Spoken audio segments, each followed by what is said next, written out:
Hello there folks, I'm Dan Brown from sortofinteresting.com and today you are joining me on board good old narrowboat Abel's Ark.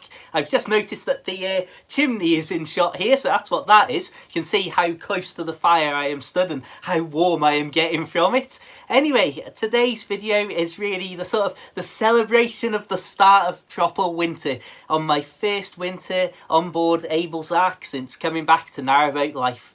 And I couldn't believe yesterday's, it was just the most perfect moment, waking up, it's a bit chilly on board and stuff, look out of the window and there's this perfect sunrise over the canal. The day before that, which we're going to start with, I had a very interesting boat trip to say the least. Only had 2 locks or so and about 1.5 miles of travelling. It took almost 3 hours, and that's not an exaggeration, that's literally how long it took. I was averaging at not even 1 mile an hour, but we'll get talking about that in just a second. One side note here, I've got a load of model railway stuff that hopefully by the end of tonight I will have set up and got an actual successful working miniature model railway on board the boat. So please check out my other YouTube channel called Sort of Interesting Trains. Find a link in the description below and you'll see all of my progress on building my railway on board. But now, my goodness me, let's get stuck into this winter footage. Oh, amazing. So the first thing that you may notice here is that if we look directly beneath the boat, we can actually see the base of the canal, rather than the water resembling some sort of chocolate river from Willy Wonka's factory. And that's basically because the summer traffic has all disappeared now at the end of the year, and there's hardly any boats churning up all the mud. Another thing of note here is this little track on the right hand side and those traffic cones, which are there to warn people, even though that track only leads to maybe 1 or 2 farmhouses, about the massive subsidence of the embankment into the canal there. Now, the first thing that started to slow us down on this trip was when I got to the first lock and realised there was a boat coming up behind me, so I thought, you know what, I'll let them go through first. But then, when I got up to the lock itself, somebody, whoever had been through it last, had not reset it to the neutral position. Okay, so this isn't what you would expect to see. Gate has been left open, great big heron flying up in the background, and the paddles both up. So my friends, how beautiful is this? Just that slight bit of mist as you look over the hills and the trees just at the horizon. That's a horizon that isn't very far away, to be fair. But as you can see, just here at the bottom of the locks, the sound of the water running through all of the leaky lock gates and walls. This is not a bad place to be whatsoever. And again, I've just stopped for a moment and help that chap go through the lock here. Let's let him go first because, well, why not really? When you're out and about in places like this, certainly as far as I'm concerned, why not prolong the experience? That's all good fun. Right, I think we will have ourselves a little time lapse here. So what you're seeing now is 11 times the actual speeds in real life. And it sort of illustrates just this opening part here, how much running up and down, although you shouldn't run, but how much movement between the boat and the lock there is before the lock's even ready to take the boat itself into it. And of course, if you've got to empty out the water from the lock if it's not on your side, or wait for the lock to fill if you're trying to go down it, so you obviously need the water to rise up to your level, and if that's not already there, then it can take forever depending on how leaky the lock gates are. And it's something that I think it's not as scary as people may think, but it's definitely something you've got to be very careful of. There's boats sink all throughout the year, and it can be somebody who's never been on a boat until they're on their week's holiday, or it can happen to absolute seasoned expert boaters who've been on the canals for decades. So definitely never ever be complacent and assume that, oh, I've done enough locks now, I know what's going on. As you can see, I'm working a lock on my own here, so I do it nice and slow, I take my time, and again, there's no need to rush, and if you're rushing, that's going to open you up to potentially make more mistakes, even if it's in wet conditions like this, and you're just trying to run around quickly and you end up slipping over. The last thing you want to do is fall over the edge of a lock, certainly not onto a metal boat or onto a nice exposed bit of brickwork anywhere. So as you can see, we're approaching this lock here, and I could see that something was amiss far away, as there was some sort of stuff, just objects basically on the towpath and little red signs about. Okay then, my friends, something unusual is occurring here.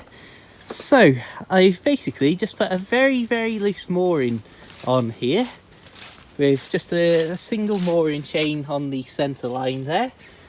And the reason for that is that if I grab the windlass off the top here, we're about to go through the New Martin top lock.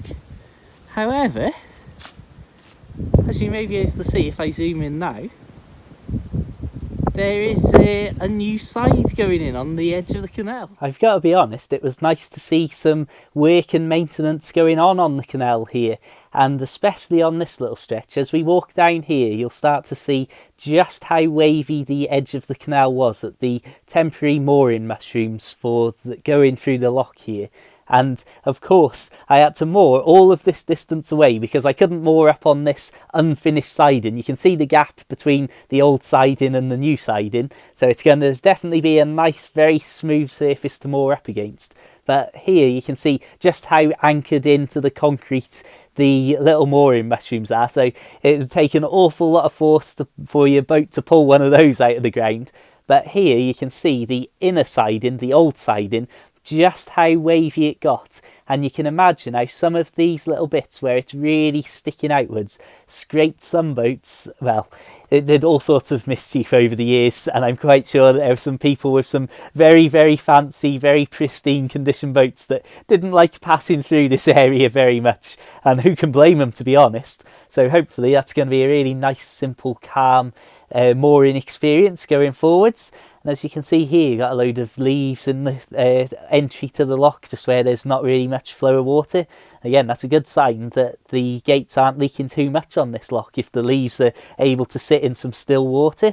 So I passed up through that lock, which I won't show you because another boat luckily came up and a chap helped me go through it. But then I stopped just through the bridge from the lock here and took the opportunity to fill the tank up with some water. And this is another thing that can take an awful lot of time and that you almost overlook. I certainly didn't think about it when I was plotting how long it would take me to moor up just around a couple of corners from here. And ultimately, this is yet again another one of those big stoppages that added up and built on that time of almost 3 hours to travel 1.5 miles or so. And it was at this point where I just stood there, and of course you can't really do much. You're literally just waiting for a tank of water to fill, and it's a big old tank of water all in the bow of the boat here. So I was just stood there looking around, and it really did come back to me, that magical sort of thing of, it was probably the end of 2015 when I was on board Narrowboat Tilly that I last stood in this spot, filling up with water and thinking, wow, this is boat life and I'm heading into another winter. And here I am years later, beyond all expectations, back on another boat and getting to experience some absolutely amazing times. Anyway, what you're about to see in just a second is the epitome of what's fantastic about winter on a boat. So it had been a cold, overcast, damp day, and I woke up the following morning to this. And I've got a bit of footage here that I just want to end this video on now and pan the camera around a few different shots of different angles of the boat, on and off the boat. Now, don't get me wrong, it was extremely cold out in the open. Luckily, I woke up and I could tell that it was a bit chilly on the boat, but it wasn't absolutely freezing. It was just slightly too cold for my liking in the bedroom. But when I looked out of the window and saw all this and saw how much ice there was everywhere, I realised, yeah, if I'd have topped the fire up a little bit more, I probably would have been fine.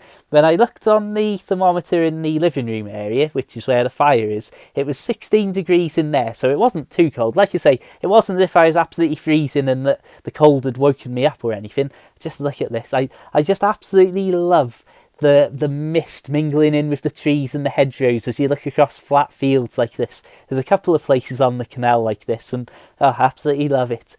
But as I say, it was luckily not too freezing cold on the boat, and of course once you get the fire going again, because you've already got that certain heat in the fire, it soon starts to warm out and throw out a lot more heat if you want it to, obviously.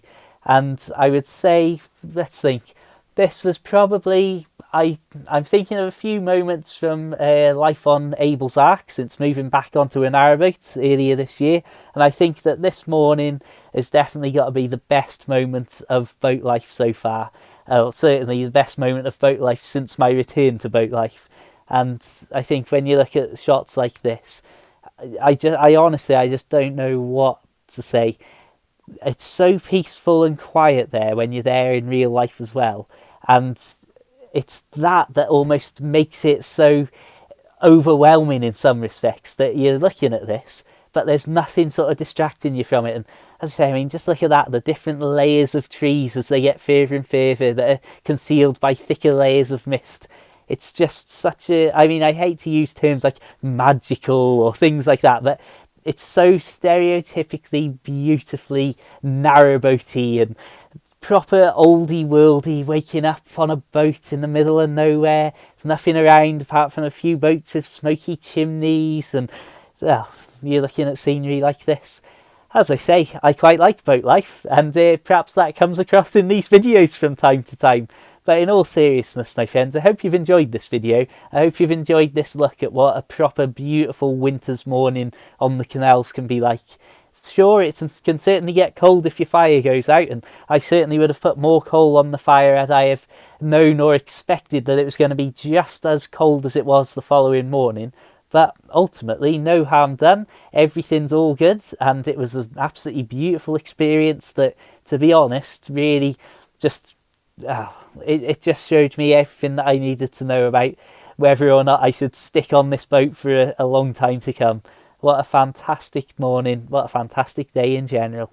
Anyway, the following morning after that, you can see we were back to just plain old overcast, misty and a bit grey.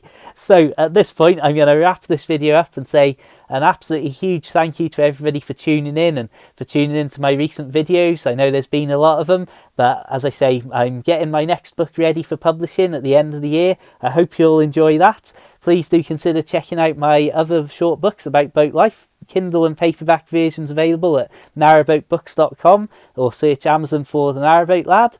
Feel free to subscribe, hit the notification bell so that YouTube will actually tell you when I post a new video, and check the links in the description, and feel free to add me on Facebook and Twitter and all this sort of magical social media stuff where I post an awful lot of boat and canal scenery. Until the next time, my friends, have an absolutely fantastic day, keep it interesting, keep it boat worthy, and of course, my friends, farewell.